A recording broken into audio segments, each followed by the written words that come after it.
In Baker County, you'll see a lot of bear country.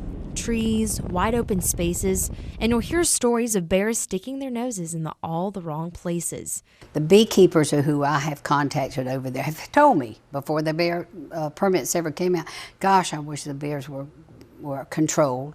They tear up our hives daily. This cell phone video was taken by a bee farmer. An electric fence didn't stop bears from digging under and plundering into these hives. They're a big problem, and when you figure a hive like that's worth $200, you know, if you had to replace it, and they go in there and tear up, you know, multiple hives, it's a big expense. Scott Kayick's been waiting for years for FWC to take action. You know, every year there's more and more bears, and you have more and more problems. Experts say once bears get used to humans and discover their food, from ag to food stores to garbage, it's almost impossible to wean them off of it. There's an adage, a fed bear is a dead bear, which is really referring to the fact that once they get into human food and they know it's an easy access thing, it's really hard to turn them back where they don't want to do that. And for those preparing for the hunt, they say they're ready to take on the rules, such as not being able to use bait to lure them in or dogs to track them. You've got to know what you're doing. I mean, a bear is his sense of smell, everything. I mean, it's not just walk out in the woods and there's a big bear standing there. You have to know your area. You have to know what you're doing. The state is bringing back hunting in 4 of 7 regions defined as bear management units, or BMUs. The overall harvest objective is 320 bears, or roughly about 10%.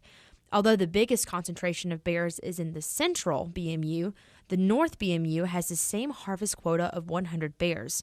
And some lawmakers have questioned any northern hunting, but experts say there's a good reason. Osceola National Forest, which is in Florida, it's directly adjacent to Okefenokee National Wildlife Refuge, which is in Georgia. And so you have a much larger overall population. Florida can only control the hunt on Florida bears. Though officials have eliminated any blurred lines for the hunters, there are no lines for the bears. And once those bears cross the Florida-Georgia line, they're no longer a part of the Florida bear hunt. Eric Helgren says hunting is a common management tool, though he realizes there are objections. The hunt is not directed at the bears causing the problems. And so one of the criticisms of the hunt is that, well, you're killing wild bears, and the nuisance bears nothing's going to happen to them. And the FWC already has a policy of killing nuisance bears. As the hunt returns for the first time in 20 years, Tina Roden knows exactly what she's getting herself into.